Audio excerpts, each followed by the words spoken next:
Vie et société pour ce dimanche 30 avril. Nous recevons donc 2023, nous recevons dans ces studios de la RTNC un invité, l'invité permanent de l'émission Vie et société, c'est Dusman Skitengue, à qui nous disons bonjour. Bonjour. Merci d'avoir répondu à notre invitation pour que nous puissions parler d'un sujet très important parce qu'à la technique, nous travaillons avec Bienvenue l'ITT et le micro, c'est Gilles Ossilo.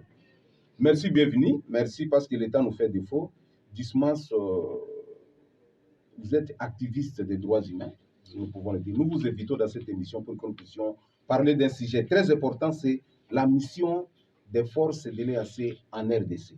Et précisément, c'est à l'Est, si nous pouvons.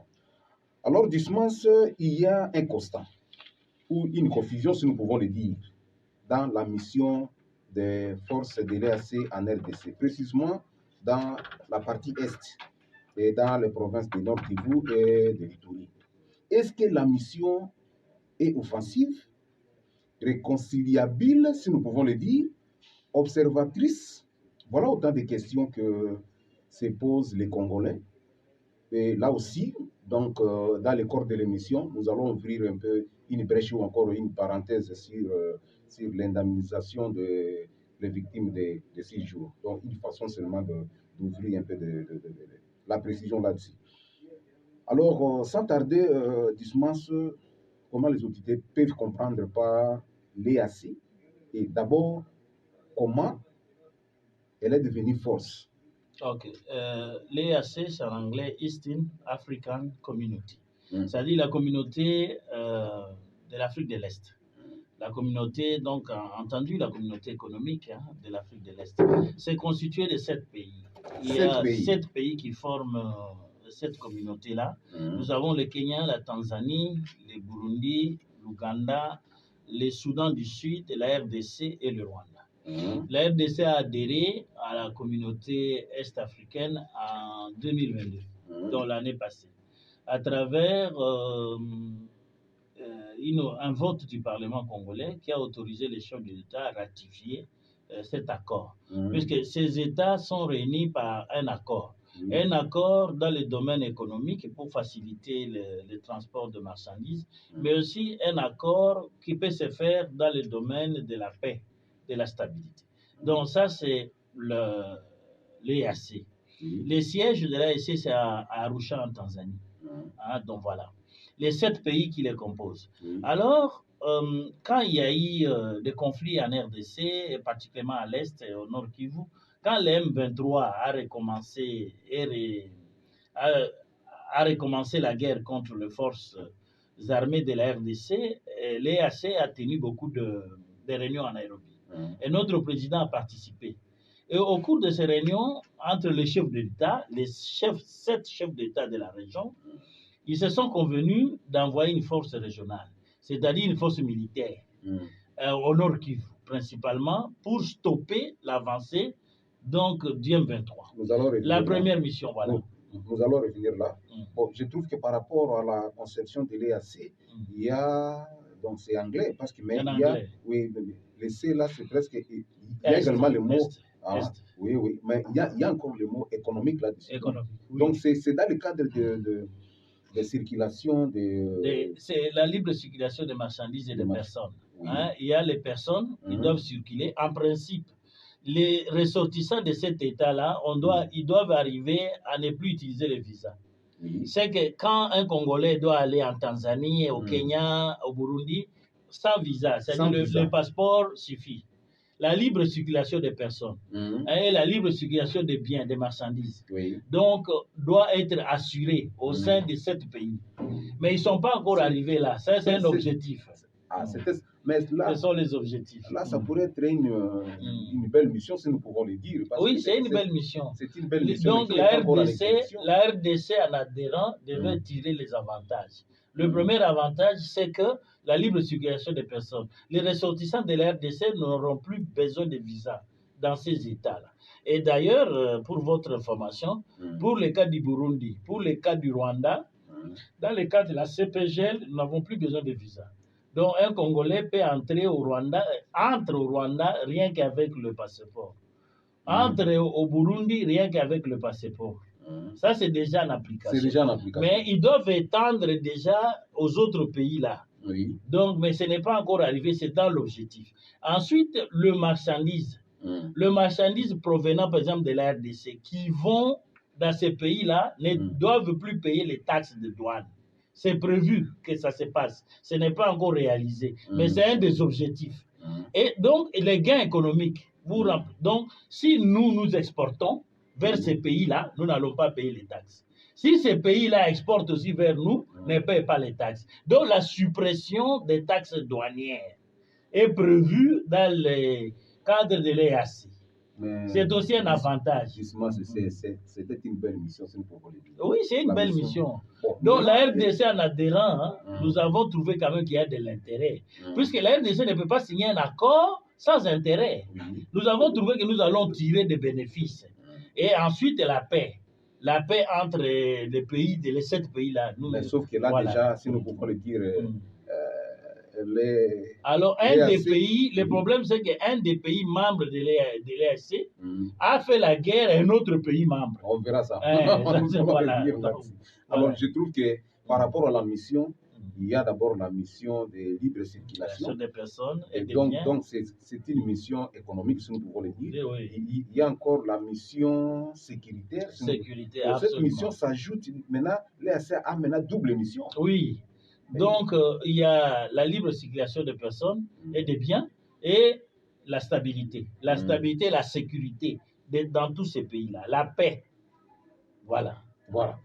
Bon, quel est le... Donc, de par la mission, nous convenons, et même nos auditeurs sont convaincus que c'est une organisation qui procure des biens, beaucoup d'avantages à la RDC. Beaucoup d'avantages. Et de tous ces pays-là, de tous ces 7 pays, le poumon économique, c'est la RDC. Oui. Qui a beaucoup de richesses, qui a beaucoup de ressources naturelles, qui a la capacité d'exporter beaucoup de choses dans tous les autres pays-là. Alors, on a trouvé qu'il y a de l'intérêt. On peut se développer. Voilà. C'est un espace économique viable. Oui. Voilà. Voilà. Donc, alors, la brève histoire de l'EAC. Qui a conçu cette idée et puis comment est-ce que vous pouvez avoir l'idée là-dessus? Oui, c'est parti d'abord du Kenya, de la Tanzanie et plus tard du Rwanda. Les deux pays moteurs, ceux qui ont donné l'idée de la création de l'EAC, c'est le Kenya et la Tanzanie. Kenya et Tanzanie, oui. Qui sont des pays, sur le plan économique, en Afrique de l'Est, ce sont des pays bien organisés. J'ai été dans tous les 7 pays-là. Je suis déjà arrivé dans les 7 pays-là. Oui. Je suis responsable à la RDC. J'ai été au Kenya. Quand vous arrivez au Kenya, sur le plan économique, sur le plan des affaires, le Kenya, c'est une plate tournante, puisque le Kenya a un avantage que la RDC a, mais que nous, on n'a pas encore beaucoup exploité. Ils ont des ports, ils ont des grands ports, surtout le port de Mombasa. Par le port de Mombasa arrivent beaucoup de marchandises qui viennent de l'Asie. Et qui viennent aussi de l'Occident. Là, c'est l'océan. Ça, c'est l'océan Indien. C'est l'océan Indien. Les bordures de l'océan Indien, ouais. Alors, le port de Mombasa, c'est un grand port. Et d'ailleurs, nous, ici à Kisangani, nous bénéficions aussi de ces ports. La plupart des carburants qui viennent, ils viennent à partir des ports de Mombasa. Ça vient de l'Arabie Saoudite, qui est un grand pays producteur du pétrole. Ça arrive au port de Mombasa. Et vous voyez les citernes, les camions citernes là, viennent de Mombasa. Et ça quitte Mombasa par la route, ça vient à partir du port, ça vient à partir de l'océan, par des bateaux, des paquebots, qui arrivent à Mombasa. À Mombasa, on dégage, on évacue ça vers Nairobi. Nairobi par véhicule, par route maintenant. À partir de Mombasa, on arrive jusqu'à Kisangani, par route. Par route. Et à partir de Kisangani, on peut évacuer ça sur Kinshasa, on peut évacuer. Donc, comment ça se passe? Mombasa, Nairobi, capitale. Nairobi, Ouganda, on entre à Kampala. Et Kampala, on peut entrer à partir de Mahagi, soit on vient par Mahagi, soit on vient à partir de Aru. Aru, on tombe par Bunia. Bunia, on vient à Kisangani, par la nationale numéro 4, la route. Donc voilà, sur le plan économique, en entrant, en adhérant à l'EAC, d'ailleurs, les régions, les provinces plus profiteuses de cet accord sont les provinces de l'Est. Donc, Nord Kivu, Sud Kivu, Ituri, province de la Chopo. Voilà, nous sommes bien partir pour profiter de ça. Parce qu'il y a des routes qui nous relient à ces pays-là. Il y a aussi le Tanzanie, par le port de Dar es Salaam. Le port de Dar es Salaam en Tanzanie reçoit des paquebots, des bateaux qui viennent du côté Asie, et il reçoit aussi des bateaux qui peuvent provenir de l'Occident. Et ça arrive là à Dar es Salaam. C'est un grand port. À partir de Dar es Salaam, on peut entrer. On arrive à partir du Katanga, Dar es Salaam, par route, on arrive à Lusaka. Lusaka, on tombe à Kasumbalesa, en Zambie, et puis Kasumbalesa, on arrive. Donc, à partir de là, Kasumbalesa, on peut arriver, si on fait Dar es Salaam, on arrive à Uganda, à Kampala, par route, et Kampala, on arrive ici. Donc, nous recevons même beaucoup de véhicules qui arrivent ici à Kisangani, qui viennent du Japon. Ça passe donc par ces ports-là. Les ports de Mombasa et les ports de Dar es Salaam. Donc, les deux pays-là, qui avaient déjà des intérêts, qui avaient des coopérations, ils ont ajouté l'Ouganda. Ils ont commencé d'abord par le Kenya et la Tanzanie, qui sont des pays frontaliers. Ils ont ajouté l'Ouganda. Ils ont commencé à 3 la coopération économique. Après, ils ont étendu ça au Rwanda. Pourquoi la Tanzanie, le Kenya, l'Ouganda ont étendu au Rwanda? Ils ont des frontières avec le Rwanda aussi.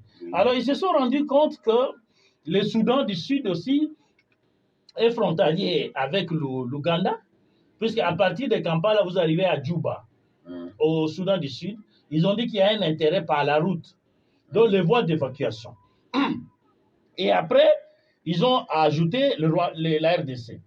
La RDC a dit non, il faut que j'entre aussi, puisque ce sont des pays avec lesquels je suis frontalier. La RDC est frontalière à l'Ouganda, au Rwanda. La RDC est frontalière au Soudan du Sud. Nous avons la frontière. Donc, et ils ont dit, avec le Burundi, nous avons la frontière. Donc, les pays de l'EAC, sur les 7, la RDC a des frontières avec la Tanzanie, le Burundi, l'Ouganda, le Sud-Soudan et le Rwanda. Donc, nous avons des frontières avec 5 pays. 5 pays. Donc, nous avons des frontières. Alors, nous avons dit, nous avons des intérêts. Et à partir du Rwanda, il y a beaucoup de biens qui viennent du Kenya, qui passent aussi par le Rwanda et entrent par la route à Gisenyi. Alors, on développe d'abord les affaires. Nous avons donc beaucoup de chances de nous développer si nous faisons les affaires et si nous supprimons les taxes douanières. Et c'est comme ça qu'on a mis en place. Voilà. Alors, on a ajouté d'autres pays. On a ajouté d'autres pays. Donc, sur le plan économique, ça pouvait bien aller. Oui, alors, il y a des intérêts. L'EAC a aussi la mission des métiers de la paix. Est-ce que l'EAC, en dehors de la RDC, tel que nous sommes en train de dire par rapport à notre sujet du jour, est-ce que l'EAC a déjà intervenu militairement dans d'autres pays membres? Le Soudan du Sud. Le Soudan du Sud. Quand il y a eu des problèmes, il y a des rébellions, vous savez, il y a 2 fractions qui se sont battues. Les éléments du président en exercice et les éléments du vice-président se sont battus. Vous savez, il y a eu des négociations. L'EAC a envoyé des troupes là-bas pour mettre les 2 fractions-là ensemble et négocier. Vous parlez du conflit actuel du Soudan du Sud. Du Soudan du Sud. Pas actuel. Le Soudan n'est pas membre de l'EAC. Voilà. Ici, on parle du Soudan du Sud, qui a comme capitale Djouba. Le Soudan du Sud, il y a eu des combats. Pas maintenant, on ne parle pas du Soudan avec ce qui se passe. Soudan du Sud, entre le président Salva Kiir et l'autre, son vice-président, ils se sont affrontés. Il y a eu beaucoup de négociations et l'EAC était parti là-bas pour mettre les 2 parties en négociation, pacifiées, et elle a réussi. Elle a réussi. La paix est revenue quand même au Soudan, même si elle est précaire. Soudan du Sud. Voilà. Donc, malgré cela, mais la mission quand même de métier de la paix a quand même sa raison d'être. Et sa raison d'être, puisque la plupart de ces pays sont des pays qui ont connu des conflits, qui connaissent des rébellions. L'Ouganda, l'ADEF, le nord de l'Ouganda n'est pas encore totalement pacifié. Il y a LRA, il y a ADEF, vous connaissez les LRA, qui sont venus de l'Ouganda avec Joseph Kony, qui est toujours quelque part entre la RDC et la RCA. Donc, l'Ouganda a encore des problèmes sécuritaires. Le Burundi a des problèmes sécuritaires aussi, puisqu'il y a quelques groupes armés de l'Ouganda qui ont adhéré, mais il y en a d'autres qui font des soucis. La Tanzanie est calme, le Kenya est calme, la RDC a des soucis, le Rwanda a aussi des soucis puisque l'FDLR se trouve chez nous. L'FDLR se trouve encore une bonne partie. Oui, c'est un problème pour le Rwanda, pour la RDC. Oui. L'FDLR constitue un problème pour le Rwanda et ils combattent le régime du président Kagame. Et ils sont chez nous, ils font aussi beaucoup de désordres. Hein, voilà, donc ils créent aussi des problèmes chez nous. C'est un groupe armé qui n'a pas déposé les armes. Voilà. Alors concrètement, quelle est la mission, quelle est la mission des forces de l'EAC en RDC? Est-ce que cette force, ou bien la mission est offensive, réconciliable, telle que nous avions dit à l'introduction, ou encore observatrice? Ok, avant d'arriver là, je tiens d'abord à souligner pour tout le monde que les forces de l'EAC ne sont pas venues d'elles-mêmes. C'est sur demande du gouvernement congolais. Oui. Le gouvernement congolais a accepté. À Nairobi, il y a eu la réunion. Nécessairement, les forces viennent suite à la demande du gouvernement. Sur la demande et l'accord, le gouvernement a demandé et a obtenu. Donc, c'était le chef de l'État. Maintenant, ils sont venus. Quelle est leur mission? Hein? Donc, c'est de stopper l'avancée du M23, de remettre l'M23 dans son état initial, c'est-à-dire stopper l'avancée du M23. Vous savez que le M23 était en train d'avancer, de conquérir des territoires. Alors, c'était de stopper ça. Que l'avancée militaire sur le terrain du M23 ne continue plus. Deuxièmement, après avoir stoppé l'avancée, il faut maintenant remettre le M23 au territoire qu'il contrôlait avant. Donc, avant de conquérir d'autres territoires. Troisièmement, c'est... Revenons un peu là. Remettre quoi? L'M23, c'est-à-dire retourner l'M23 là où il était, avant les accords. Puisqu'il y avait déjà les accords. Il y a eu Nairobi 1, il y a eu Nairobi 2, il y a eu Nairobi 3. Nairobi 1 a réuni le gouvernement de la RDC, le M23 et d'autres groupes armés. Ils se sont réunis. Sauf l'M23. Non, avant l'M23 était. Okay. C'est à Nairobi 2 que le gouvernement a refusé de s'asseoir avec l'M23. Au Nairobi 3, le gouvernement a imposé que l'M23 ne soit pas là. Donc, Nairobi 2. Nairobi 3, l'M23 n'a pas été là. Est-ce que c'est l'M23 qui se retire ou bien c'est le gouvernement qui refuse de s'asseoir? C'est le gouvernement qui refuse. Donc, attendez, je suis en train d'évoluer, on va arriver là. Donc, remettre l'M23 à aux positions qu'il occupait pendant les négociations de Nairobi 1. Oui. C'est-à-dire avant qu'il puisse conquérir le plus de territoires qu'il a eu. C'était la mission de l'EAC. La mission de l'EAC, c'est quoi encore? Lutter contre les groupes armés. Tous les groupes armés, là, ce n'est pas seulement M23. Les forces de l'EAC ont une mission contre M23, mais contre tous les groupes armés, il faut les démettre, les neutraliser et mettre fin aux violences. Dans l'Est, il y a 3 missions. Première mission, stopper l'avancée du M23, remettre l'M23 dans son état initial. Deuxième mission, anéantir tous les groupes armés au Nord Kivu. Troisième mission, mettre fin aux violences qui se passent à l'est de la RDC, particulièrement dans la province du Nord Kivu. Voilà. 3 missions des forces régionales. Donc, troisième mission, c'est lutter contre les groupes armés. Voilà. Donc, ces groupes armés-là. Est-ce que... Et la durée de la mission, c'est 6 mois. 6 mois. Ouais, notez que c'est 6 mois. À partir du mois de janvier.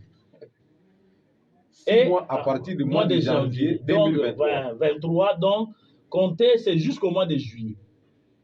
Jusqu'au mois de juillet. C'est ça, c'est l'accord. Ils se sont revenus. Alors, vous avez dit, c'est quelle mission? C'est une mission offensive. Ce n'est pas une mission défensive, ce n'est pas une mission de réconciliation, c'est une mission pour mettre fin au M23. Oui. Et aux groupes armés. Est-ce que concrètement, c'est ça? Bon, concrètement, ils ont commencé, mais voilà, si nous allons évaluer, les premiers déploiements ont commencé autour du 22-23 janvier. 23 janvier, jusqu'à maintenant, nous avons le mois de février, mars et avril. Donc, ils ont 3 mois. Et 3 mois, le bilan, il reste encore 3 mois. Hein? Il reste 6 mois. Oui. Alors, qu'est-ce qu'ils ont fait justement? Est-ce que l'M23 a accepté de se retirer? Théoriquement, oui.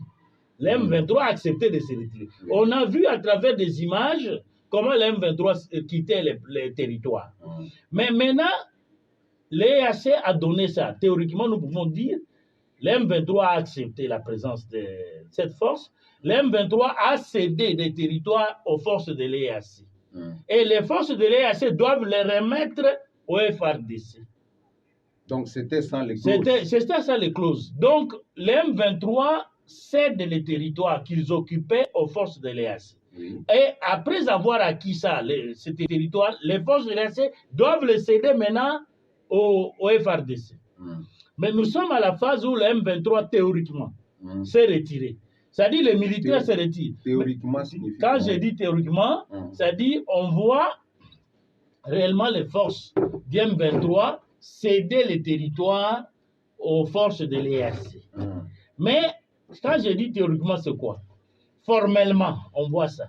Mais les M23 restent toujours dans ce territoire en tenue civile. Les éléments du M23 montrent donc qu'ils ont quitté, mais ils reviennent la nuit en tenue civile, rester parmi la population avec des armes. Maintenant, oui, en tenue civile. Alors, quand vous arrivez sur ce territoire-là, dans ce territoire, vous avez l'impression que le M23 n'est plus là, puisqu'on ne voit plus les éléments en tenue militaire.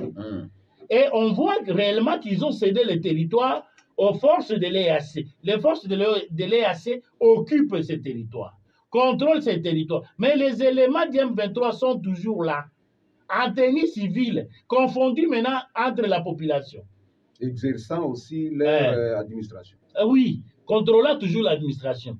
Puisque là, c'est aussi une complicité et une complexité de la mission. Puisque la mission de l'EAC, ce n'était pas de prendre ces territoires, de commencer à les diriger. Donc, dès qu'ils récupèrent les territoires du M23, ils doivent les céder dans les jours qui viennent au FRDC. Alors maintenant, nous avons des problèmes. La difficulté de cette force, ils n'ont pas encore cédé tous les territoires au FRDC. Ils n'ont pas encore. EAC n'a pas encore. Il y a quand même certains territoires qui sont déjà cédés au FARDC. Il y a certains territoires, mais ils ne sont pas nombreux. Que les EAC a cédé au FRDC. Il y a certains territoires. Ça, pas plus de 3. Est-ce que ce n'est pas un problème également de cantonnement de M23 parce que... On arrivera au cantonnement. Il faut d'abord que les M23 se retirent de toutes les zones qu'ils ont conquises. Pour aller où?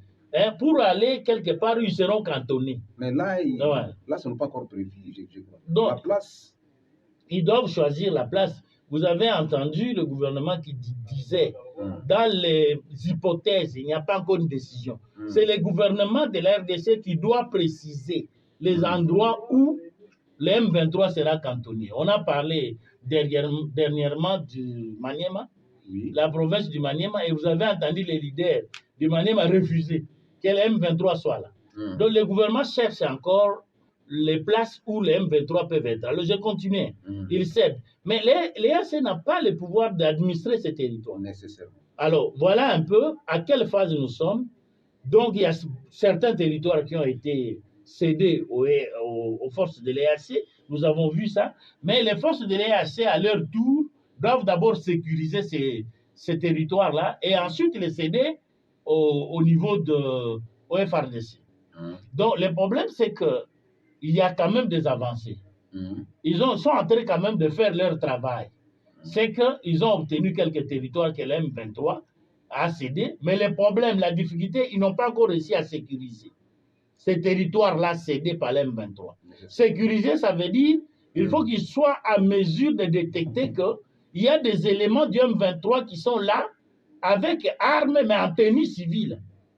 Et là, il faut que maintenant les forces de l'EAC coopèrent avec les populations pour que les populations dénoncent les éléments du M23 qui sont là. Voilà. L'EAC doit avoir la capacité de détecter aussi qu'il y a encore des gens qui ont des armes. Mais comprenez qu'ils sont des étrangers. Peut-être la difficulté serait des langues. Bon, les Kenyans parlent Swahili, les Tanzaniens parlent Swahili, les Burundais, il y en a qui parlent Swahili. Anglais. Voilà, et les Ougandais. Bon, là, par rapport au... Mais ils n'ont pas encore maîtrisé également. Maintenant, la situation de l'Itourie. de la province de l'Ituri. Bon, la situation de l'Ituri est un peu différente de la situation du Nord Kivu. Nécessairement. EAC ne s'est pas encore déployé en Ituri. En Ituri, nous avons la coopération bilatérale entre les FRDC et l'UPDF, l'armée ougandaise. Et ça, ce n'est pas dans le cadre de l'EAC. Ça, c'est dans le cadre de la coopération bilatérale entre deux États, la RDC et l'Ouganda. Alors, les Ougandais sont là. Les Ougandais qui sont arrivés en Ituri, ce n'est pas dans le cadre de l'EAC. Mais nous avons des Ougandais qui sont arrivés dans le Nord Kivu. Mais cette fois-ci, dans le cadre de l'EAC, il ne faut pas confondre. Donc, alors, les Ougandais ont maintenant deux missions. Ouais, ils sont d'abord dans la mission de l'Ituri, la bilatérale, entre deux États, et ils sont maintenant dans l'EAC.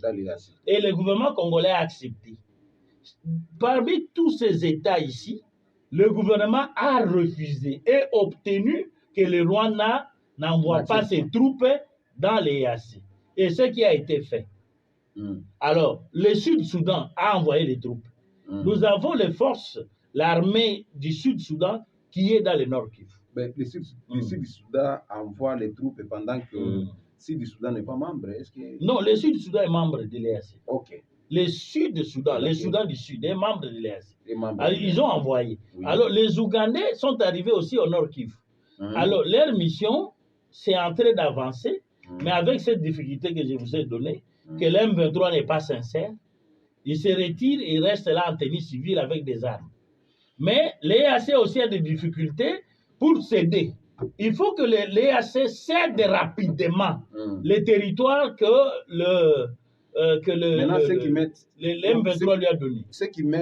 Il ne cède pas facilement. Ce qui met la force de l'EAC en difficulté, c'est le fait de voir est-ce que les territoires déjà cédés par le M23, est-ce qu'ils pourraient encore revenir au M23 ou à la force congolaise? À la force congolaise. Mais la force congolaise. Oui, automatiquement. Mais le problème, c'est que l'EAC ne remet pas ces territoires encore au FRDC. Ils ont remis un ou deux territoires, mais ils n'ont pas remis d'autres qu'ils ont déjà eu. Mais il y a aussi le M23 qui résiste à remettre certains territoires. Ils ont remis Bunagana, vous avez suivi, à l'Ouganda. Et l'Ouganda, dans le cadre de l'EAC, ce n'est pas l'Ouganda dans le cadre de la coopération militaire. Et l'Ouganda qui a eu ça, dans le cadre de l'EAC, doit remettre à son tour aux forces au gouvernement congolais. Il n'a pas fait. C'est ça la difficulté. C'est ça que tout le monde dénonce.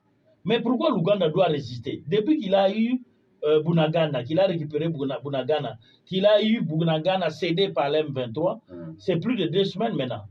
Mais c'est beaucoup déjà. Il devait remettre déjà Bunagana au gouvernement, au FRDC. Mais l'Ouganda dit qu'il n'a pas encore terminé à sécuriser Bunagana. Il doit sécuriser, contrôler, nettoyer, et faire en sorte que tous les éléments du M23 quittent. Alors, ces temps-là... Bunagana, c'est presque la porte d'entrée à l'Ouganda. Bah oui, c'est frontalier avec l'Ouganda. J'ai été à Bunagana. J'ai déjà pris le véhicule de Kampala jusqu'à Bunagana et de Bunagana jusqu'à Goma pour rentrer à Kisangani. Je fais ça en 97, 98, 99, 2000. Donc Bunagana est vraiment frontalier avec l'Ouganda. Alors le problème, c'est que c'est là qu'on soupçonne les forces de l'EAC de ne pas être très correctes vis-à-vis de l'État congolais. Ils récupèrent Bunagana, ils laissent l'administration sous l'administration des M23 en place. Et ils ne remettent pas Bunagana entre les mains du gouvernement. C'est là qu'on est en train de soupçonner la complicité de certaines forces de l'EAC avec l'M23. Est-ce que selon vous, les forces de l'EAC vont réussir vraiment à pacifier l'Est de la RDC? Oui et non. Oui et non. Je réponds à cette question par oui et non. Oui, si le gouvernement congolais met la pression, si le gouvernement congolais surveille les forces de l'EAC, il faut les surveiller. Si mettre la pression, c'est dit, vous avez déjà Bunagana, pourquoi vous traînez de nous remettre Bunagana? Remettez-nous Bunagana. Si le gouvernement a déjà Bunagana, même s'il y a des résistances, le gouvernement va lutter contre les éléments du M23 qui sont en tenue civile là. Parce que la porte est déjà récupérée. Puisque la porte est déjà récupérée, et quand l'Ouganda va sécuriser, c'est que le gouvernement peut envoyer même des hélicoptères avec nos troupes qui descendent. Et le gouvernement ougandais doit sécuriser. Ce que ne fait pas les forces de l'EAC. Donc vous voyez, oui, s'il y a la pression. Oui, une fois que vous avez pris les territoires, n'hésitez pas à nous remettre ces territoires. Il y a la pression. Non, s'il n'y a pas la pression. Non, si on leur laisse le temps de rester là-bas, une fois qu'ils ont récupéré un territoire, il n'y a plus de contrôle. À ce moment-là, ces forces-là de l'EAC ont une certaine complicité avec la M23, puisque quand ils ont récupéré militairement, mais ils laissent la M23 gérer la cité, gérer les affaires civiles, l'administration. Donc, mise en place. Alors voilà, j'ai dit oui ou non pour dire définitivement, au fond, que ça dépend du gouvernement congolais. Le gouvernement congolais doit mettre la pression. Le gouvernement congolais, s'il ne voit pas clair, il doit dire, OK, c'est fini, puisqu'il est prévu 6 mois. Mais avant 6 mois, le gouvernement peut les remercier, dire, vous quittez le territoire. OK. Donc, avant 6 mois, le gouvernement peut rompre cet accord. Voilà. Mais ce qu'il n'a pas fait encore le gouvernement. Oui, nécessairement. Voilà. Alors, la place de la MONUSCO actuelle, au niveau de l'Est, là. Bon, c'est ça la difficulté que nous avons. À l'Est, là, il y a la présence de plusieurs, il y a la présence de plusieurs forces. Nous avons la force régionale de l'EAC, nous avons la MONUSCO. À côté de la MONUSCO, nous avons encore les Ougandais, hein, dans le cadre de la coopération bilatérale. Et nous avons encore la force, la brigade d'intervention rapide, spéciale de la MONUSCO, qui a été créée en 2013. Donc nous avons 4 forces. Brigade d'intervention rapide. Créée en 2013. En 2013. En RDC. Non, créée par le Conseil de sécurité. Créée par le Conseil de sécurité. Mais envoyée en RDC. C'est constitué de troupes de Tanzanie, Kenya, nous avons Malawi. Mais l'appellation est claire là. Force de brigade. Pour combattre. Elle vient de faire. Les FARDC viennent de reconnaître leur appui qui a permis de déloger certains éléments de ADF à Ituri. Cette force commence à être réactivée. Depuis 2013, quand ils ont vaincu les M23 avec le général Baouma, donc à ce moment-là, cette force était devenue passive. Maintenant, avec des critiques, elle commence à se remettre un peu. Elle a aidé les forces, les FARDC à faire un travail. Alors, bref, donc il y a plusieurs forces. Alors, la MONUSCO est toujours là avec son mandat. Son mandat d'aider les forces armées de la RDC à travailler. Bon, l'armée congolaise et FARDC viennent de féliciter la MONUSCO à Ituri, qui les a aidés avec cette brigade. Alors, mais elle ne le fait pas au Nord Kivu. C'est pour le moment. Ça pourrait être une fois dans la vie. Bon, non, ils ont déjà fait ça. Ils ont déjà fait. Alors, pour le moment, on leur demande à la MONUSCO de coopérer, puisque cette force régionale-là, qui est arrivée, elle ne travaille pas seule. Elle travaille en collaboration avec les FARDC. Elle travaille en collaboration aussi avec la MONUSCO, en collaboration aussi avec la brigade spéciale, puisque les éléments tanzaniens sont dans la brigade spéciale. Alors, ils coopèrent. Voilà. Mais ils doivent unir maintenant leurs forces pour combattre l'M23. Alors, si toutes ces forces-là, régionales, bilatérales, MONUSCO, brigade d'intervention, si elles s'unissaient avec les FARDC, les aventures là de ces groupes armés de l'Est vont se terminer dans moins d'1 mois. Alors nous demandons une coordination et une concertation entre toutes les forces internationales qui sont dans la région de l'Est de s'unir pour mettre fin à tous ces groupes armés, et les plus mordants sont les M23 et les ADF. Mais ils ne se sont pas encore réunis, ils ne conjuguent pas leurs efforts, ils se concertent, ils créent une sorte de coordination, mais ils ne mettent pas les moyens ensemble.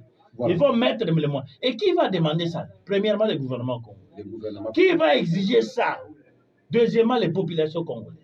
Et vous savez que les populations congolaises demandent que les forces de l'EAC quittent le Congo puisqu'elles paraissent inefficaces. Oui. Alors, qui pouvez-vous dire de l'Angola? L'Angola n'a pas de place. Bon, l'Angola n'est pas membre de Est-Afrique, mais la brigade, on peut faire une coopération, puisque l'Angola est membre de la SADC, au même titre que le Congo. La SADC n'est pas encore intervenue, puisque l'Angola peut intervenir de 2 manières. Peut intervenir dans le cadre de la coopération bilatérale, RDC-Angola, C'est pour cela que vous avez entendu, et ça c'était déjà, l'accord est déjà obtenu. Il reste maintenant le déploiement des troupes angolaises. L'accord entre la RDC et l'Angola. Les deux présidents ont déjà convenu que l'Angola doit envoyer les troupes. Et c'est le droit de la RDC. La RDC, la coopération bilatérale. L'Angola peut intervenir dans le cas de la SADC, mais avec l'autorisation de la SADC. Puisque l'Angola est membre de la SADC comme la RDC. Alors la RDC doit demander aussi à la SADC de s'intéresser, de venir l'aider, comme le président Mouzé Laurent Désiré Kabila l'avait fait en 98. Mouzé Laurent Désiré Kabila a appelé les Zimbabwéens, a appelé les Angolais à venir l'aider pour lutter contre la rébellion d'RCD et d'MLC. Mais c'était dans le cas de la SADC. Donc la RDC n'a pas encore demandé. Voilà. Alors, voilà, donc l'Angola peut intervenir. Nous allons un peu rappeler l'émission, parce que je crois Merci beaucoup. Nous évoluons vraiment, c'est presque scientifique aussi, si nous pouvons le dire. Oui. Alors, très chers auditeurs, vous suivez l'émission Vie et Société. Nous recevons dans ces studios de la RTNC M. Dismas Kitenge, activiste des droits humains, et nous parlons d'un sujet très important, c'est la mission des forces de l'EAC en RDC, précisément à l'Est. C'est ce que nous sommes en train de dire. Donc, vous venez de dire que l'Angola pourrait intervenir dans le cadre bilatéral, entre les deux États. Oui. Donc, les clauses sont déjà là. Oui, les clauses sont déjà là. Il reste maintenant le déploiement réel des Angolais. Et c'est la République démocratique du Congo qui a invité l'Angola à intervenir et qui peut dire à l'Angola de se déployer là où elle veut. Mais nous attendons ça. Donc, la RDC peut demander à l'Angola que vos troupes interviennent déjà au Nord Kivu. Et là, si l'Angola intervient, ne va pas coopérer avec les forces de l'EAC. Ne coopérera qu'avec les forces de la RDC. Alors, vous comprenez? Ouais. Voilà. Que dites-vous alors pour la démission du général? Bon, c'est tout à fait normal. Le général Kenya a donné. Normal. Oui, tout à fait normal. Il est venu dans le cadre de l'EAC. Il dépend donc de l'EAC. Et l'EAC est organisé. Il y a un secrétariat général. Quand il a écrit sa démission, il est allé déposer, non pas au Kenya, mais au secrétaire général de l'EAC. Et le secrétaire général a examiné les raisons qu'il a avancées. Et il a trouvé que ces raisons étaient fondées, puisqu'on ne peut pas contraindre quelqu'un à faire quelque chose qu'il ne veut pas. C'est lui, en tant qu'individu, il ne démissionne pas de son armée kenyane, mais il démissionne comme commandant des forces de l'EAC. Au nom de la liberté que vous avez, que moi j'ai, c'est-à-dire qu'on me donne un poste et je trouve que j'ai des problèmes pour réaliser la mission. Puisqu'il a dit qu'il a des difficultés pour réaliser la mission qui lui est confiée. Et quelles sont ces missions? Les missions de l'EAC. Stopper l'avancée du M23. Remettre le M23 dans sa position initiale. Et lutter contre les groupes armés. Lutter contre les groupes armés, mettre fin aux violences. Il a dit qu'il a des pressions. Il reçoit des pressions de toutes parts. Il n'a pas la confiance du gouvernement de la RDC.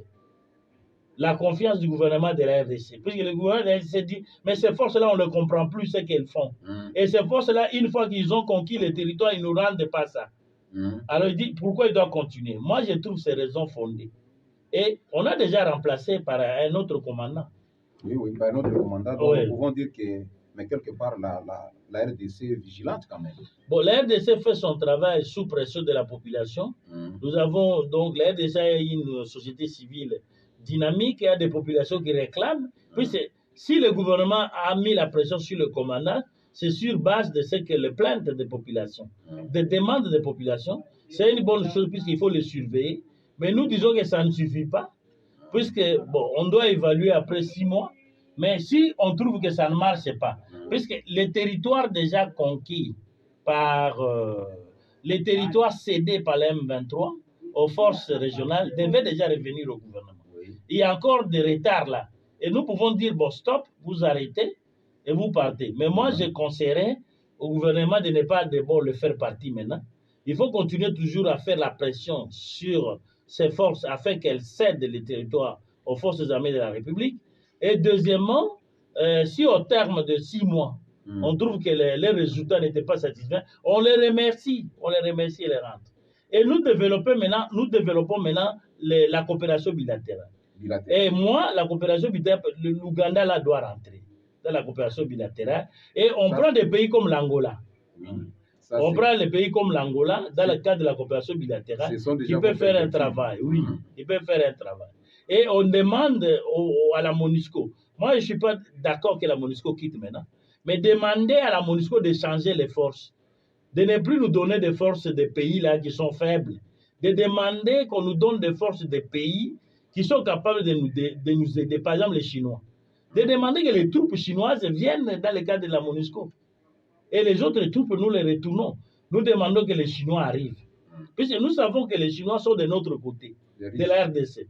Bon, les Russes, on peut leur demander, mais ce sera difficile. Comme les Russes sont maintenant en conflit armé contre l'Ukraine et le monde occidental, si vous demandez les Russes, c'est que vous êtes contre les Occidentaux. Et vous savez que le siège des Nations Unies, c'est à New York. Là, à ce moment, le Congo risque d'être mal vu. Mais au moins, les Chinois, on peut les accepter. Vous cherchez encore en Europe des pays, des Japonais par exemple, ils peuvent venir.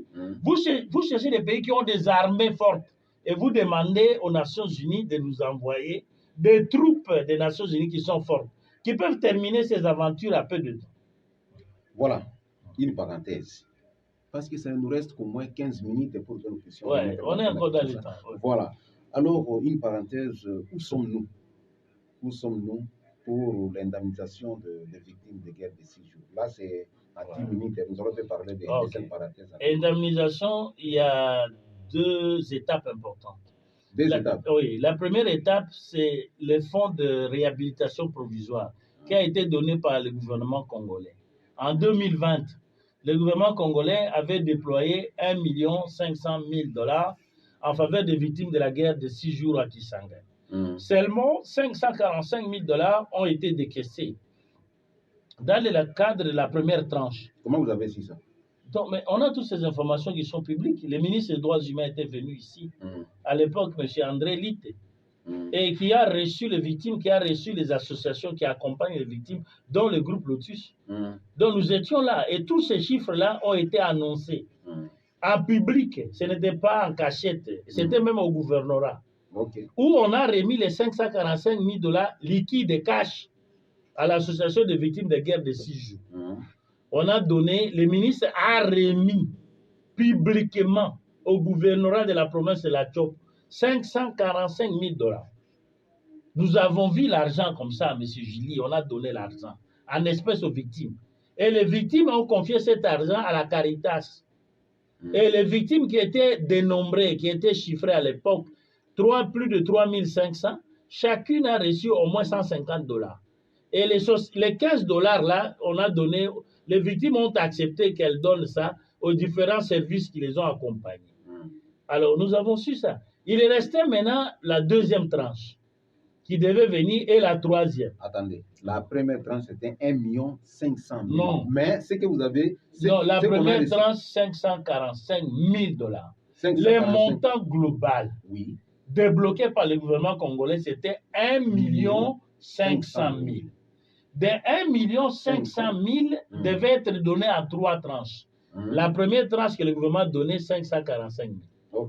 Cash. Il restait maintenant la deuxième tranche de 500 000 qui devait venir. Après la tranche de 485 000 quelque chose. Alors les 2 autres tranches ne sont jamais venues. Depuis 2020. Ne sont pas encore venus. Il ne faut pas dire jamais parce que quand vous le dites, c'est que ça ne... Mais c'était inscrit dans le budget de 2020. Le budget de 2020 a été exécuté. Puisque les 1 500 000 là, c'était dans le budget de l'État. Et nous avons le principe de l'annualité du budget. Le budget est annuel, du 1er janvier au 30 décembre. Donc, ce budget-là, on devait terminer cet argent-là au 31 décembre. Donc, on suppose que c'était reconduit dans le budget de 2021 qu'on n'a jamais vu. 2022, on n'a jamais vu. 2023, jamais. C'est pour se dire jamais. Et je n'ai pas d'espoir que ça viendra encore. Les victimes sont à Kinshasa, les représentants des victimes, et ils sont en train de faire les sit-ins au niveau de la primature, et au niveau du ministère des Finances, au niveau du ministère des Droits humains, au niveau du ministère de la Justice, pour réclamer d'abord cet argent. Alors ça, c'est la première étape. les fonds du gouvernement congolais. 545 000. 1 500 000, comptez 1 500 000. Donc seulement 545 débloqués. Les restes, on ne sait pas où c'est parti. Bon, si ça est quelque part, ils doivent remettre. Puis c'était déjà décidé. C'est parti pour les victimes. Alors, voilà. Deuxièmement, maintenant, le fonds des Ougandais. Vous savez que l'Ouganda a été condamné par la Cour internationale de justice de verser les dommages et intérêts à la RDC, des réparations. Et de l'ordre de 325 millions de dollars qui doivent être versés en 5 tranches. Et chaque année, au 1er septembre, l'Ouganda doit verser 65 millions. 65 millions multipliés par 5, ça fait 325 millions. Alors, l'année passée, au mois de septembre, l'Ouganda a déjà versé 65 millions.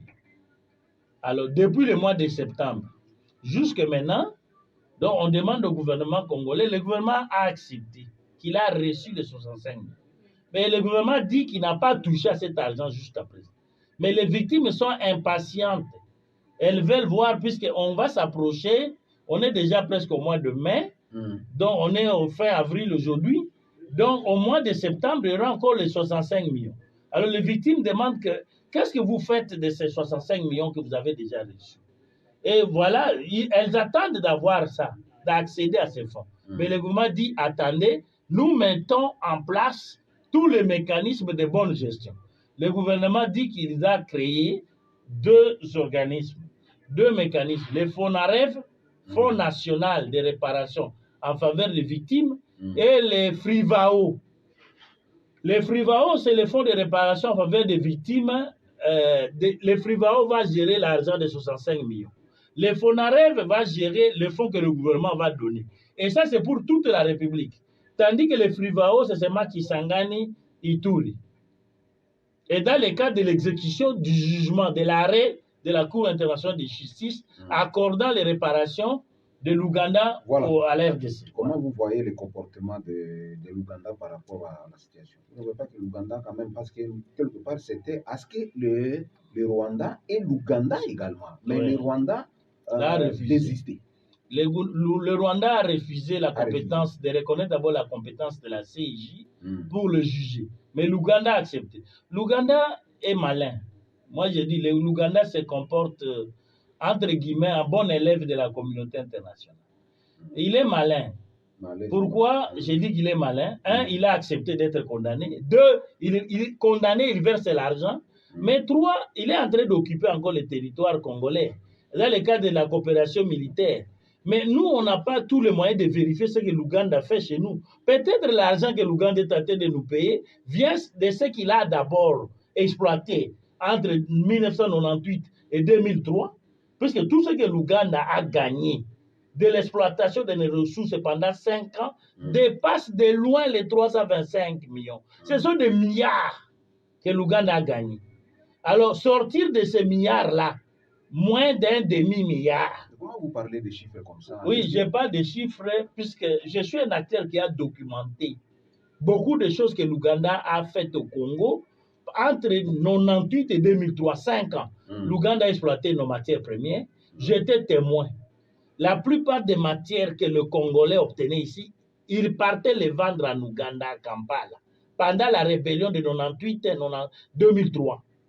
Moi-même, pour aller à l'étranger, j'ai passé par Kampala. Je voyais beaucoup de mes compatriotes de Kisangani ici, debout à aller vendre les matières là. Et l'Ouganda avait aussi des engins ici qui exploitaient les matières. L'Ouganda donc a exploité, il a gagné beaucoup. Il a exploité les mines, il a exploité les bois, il a exploité donc beaucoup le pétrole et les matières. Donc il a gagné beaucoup. Voilà. Et il n'y avait personne pour le surveiller. Alors, si Ouganda aujourd'hui accepte facilement de nous donner 325 millions, c'est qu'il sait qu'il a eu beaucoup. Aujourd'hui, il est revenu dans le cadre de la coopération militaire. Il est en Ituri, une région aussi riche. Et les partis qui contrôlent, les partis sur lesquels l'armée ougandaise est déployée, n'est pas contrôlée par la RDC. Alors, ils sont venus avec des gros camions. Ils arrangent même la route en Ituri, sous prétexte que c'est pour permettre à l'armée d'avancer. de lutter contre les groupes armés. Mais on sait qu'eux, ils ont une technologie plus avancée que nous. Quand ils viennent avec des matériels comme ça, ils peuvent aussi exploiter nos mines. Alors, quand quelqu'un veut le condamner, il accepte la condamnation facilement. Et quand il faut payer, il paye. C'est qu'il a les moyens. Dis-moi ce qui t'est Oui. Jusqu'où irait cette indemnisation? L'indemnisation dont par l'Ouganda, c'est connu que pendant 5 ans. Il paiera 65 000. Après là, c'est fini. Mais pour le gouvernement congolais, donc, il faut d'abord identifier les différents sites où les crimes ont été commis, identifier les victimes et mettre en place le mécanisme. En tout cas, par ma petite expérience des droits humains au Congo, en international, je pense qu'il ne faut pas prévoir moins de 10 ans. Le FONAREV, là, le Fonds national de réparation en faveur des victimes, s'il doit fonctionner, il faut au moins 10 ans. Puisque l'argent aussi à mettre en place pour indemniser les victimes, ça doit être beaucoup d'argent. Or, nous n'avons pas ça. Il faut inscrire au moins par an à peu près 1 milliard de dollars. Voilà. Puisqu'il y a beaucoup de sites, il y a beaucoup de crimes qui ont été commis. Il y a beaucoup de provinces qui ont été touchées par ces crimes. Nous revenons à l'EAC. L'EAC. À l'EAC, est-ce que ça nous reste au moins 5 minutes? Oui. Alors, que dit la communauté internationale face à l'EAC? La communauté internationale soutient l'EAC. Pourquoi? Je suis quelqu'un de droits humains qui fait beaucoup de plaidoyer sur le plan international. J'y lis. Il y a une approche que la communauté internationale a adoptée maintenant pour la résolution des crises et des conflits en Afrique. Laissez les Africains résoudre d'abord leurs problèmes, entre eux-mêmes. Si nous devons les aider, les autres disent qu'ils doivent nous aider en argent. Ils savent que l'Afrique n'a pas beaucoup d'argent. Alors pour l'EAC, même le président Macron, Emmanuel Macron, quand il était à Kinshasa, il a soutenu. Il a dit, toutes les initiatives africaines, nous les soutenons. Alors ils les soutiennent comment? Ils permettent à l'EAC de trouver l'argent. Quand on organise des réunions à Nairobi, une partie des fonds viennent de la communauté internationale. Et ils donnent la logistique. Par exemple, les troupes de l'EAC, si elles manquent d'équipements, les équipements là doivent provenir des États, de la communauté internationale, qui leur donne, par exemple, les drones, les moyens pour trouver les renseignements. On leur donne, on peut même les financer pour l'argent pour manger. Puis ces troupes-là viennent, il faut manger. Elles doivent manger. Alors, la communauté. Donc, maintenant, c'est dit, les Africains, entre eux, ont la facilité de régler leurs problèmes plutôt que les Occidentaux. Quand les Occidentaux viennent, ils disent, ah, ils peuvent nous dribbler. Les Africains connaissent leur mentalité. Alors, c'est pour cela, EAC a le soutien de la communauté internationale. Mais ce soutien-là n'est pas aveugle. Le soutien n'est pas non plus éternel, puisqu'ils vont évaluer. Déjà, EAC a fait la moitié de son mandat, 3 mois. Oui. C'est déjà le temps de la mini-évaluation. Et quand on fait l'évaluation, on trouve qu'il y a un problème. L'EAC a réussi quand même à convaincre l'M23 à céder le territoire. Moitié de mandat, mais l'inefficacité du côté force. Les forces n'ont pas fait la guerre jusqu'à présent. C'est ça, nécessairement. N'ont pas fait la guerre puisque l'M23 a compris. L'M23 a compris que s'il résiste toujours, il sera attaqué par ses forces. Il a fait semblant de céder le territoire. Mais quand il cède le territoire, il change la formule. Il reste toujours là en tenue civile, avec des armes. Alors, formellement, vous voyez qu'il n'est plus là. Mais il reste dans l'administration, avec des gens qu'il a mis en place pour récolter les fonds et pour lui donner. Alors, l'EAC doit avoir cette capacité-là, de comprendre que la meilleure façon de neutraliser l'M23, quand l'M23 a cédé le territoire, c'est de faire venir l'armée congolaise. Reprenez déjà. Même s'ils vont se battre entre militaires et civils, mais à ce moment-là, la force doit. Alors, le défaut de la EAC, c'est de ne pas céder le territoire à l'armée congolaise rapidement. Rapidement. Alors, vous voyez, c'est ça déjà la difficulté. Et ça... Malgré la démission du commandant, ici, je trouve que même si l'autre commandant revenait, mais oui, même si le commandant revient, si le commandant n'envisage pas de céder ce territoire rapidement à l'armée congolaise, il sera buté au même problème que son prédécesseur. Les Congolais vont demander son départ. Les Congolais vont mettre la pression. Donc, c'est l'heure déjà de l'évaluation. Dismas, nous avons bien parlé, nous avons beaucoup parlé. Nous avons parlé d'un sujet très important ici, c'est la mission des forces de l'EAC en RDC, et précisément à l'Est. Quelle est votre conclusion?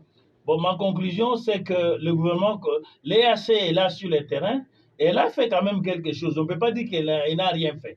Mais ce qu'elle a fait n'a pas encore donné les résultats satisfaisants. Alors, il faut que le gouvernement continue à faire pression sur les EAC pour qu'elle fasse correctement son travail en cédant les territoires au gouvernement. Et ce que le gouvernement doit faire, si cette mission ne se réalise pas, n'est pas renouveler la force de l'EAC. Voilà. Nous sommes arrivés à la fin de cette émission, l'émission Vie et Société. Nous avions reçu M. Dismas Kitenge, que nous le remercions vraiment. Que ce ne soit pas la dernière fois pour répondre à nos invitations. Merci, merci Julie. Ce n'est pas la dernière fois, nous serons toujours là. Merci beaucoup. Merci. À la technique, nous avions maintenant travaillé avec Papi Sia et la régie de Julie Lossio. Merci de nous avoir suivis. À la prochaine. Merci beaucoup.